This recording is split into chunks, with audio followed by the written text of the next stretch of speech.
مسته گوش کنین ابلیس اسلیم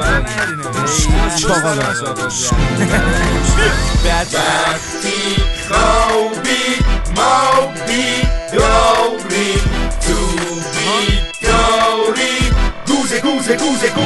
گوزی من به سر بد این کار داره بعد چند سال از سرای بد، ولی مثل شبای قبل هر شب میکشیم و بعدش میگیم از شبای بد. گل میدیم نکشیم که مامانی یک غذای چد درست بکنه با سمون واسه کر خوری. داداشی اینجا ما هر عشق و حالی بگی داریم، اسلحه داریم بالا تا تیریب داریم، پس سرت پایین باشه تو لاک خودت وگرنه با سر کاریم. به سر من خشنم و شما هم باز بترسین، مثل اینکه چند نفری میخواستیم با بجنگی. شماها گوش کشا فکر کردین که زرنگی، میدونی خواهی مالا پا تو کفش کی کردین. شماها پستین همه تون آشغالای سگ، پس هستین بدتر از دشمنای من. اگه پشت درای رب در رو میبستم به روتون شاخ نبودین دیگه. آقه شکایت خوابی ما بیداری تو بیداری گوزی ما وقتی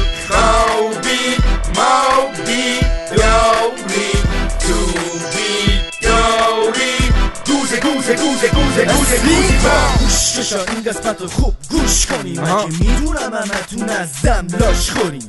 چرا نبودم چون که من عشق و ها میکردم و 3 هفته میدادم گوش بشم. تو این کارم خیلی داشتم پشت کار، از این رو نمیتونستم بدم من هوش به کار. سرانجامم برنده شدم من گوش سا. آره گوش کشا هرکی که خواهد داره بیاد بگه جلو من که شاخ ساله. یه کاری میکنم واسه شبرت بشه آیندم نیازی نباشه که خدمت بره. ببین گلم میخوای واسه بیشتر بگم تو که علاقه به رپ فاز بیشتر شنه. گوش کن پسر من خشن و عصبیم، رپی های دیگه فشن و عوضیم. با من جدی باشین چون من پسر هشت. وقتی خوابی ما بیداری تو بیداری گوزی ما وقتی خوابی ما بیداری تو بیداری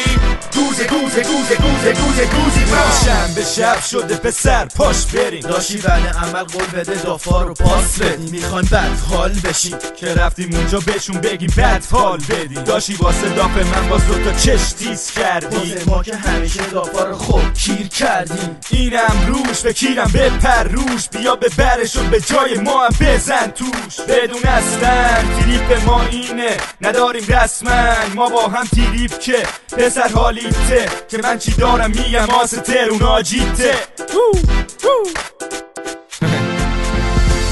وقتی خوابی ما بیداری تو بیداری گوزی ما وقتی خوابی ما بیداری تو بیداری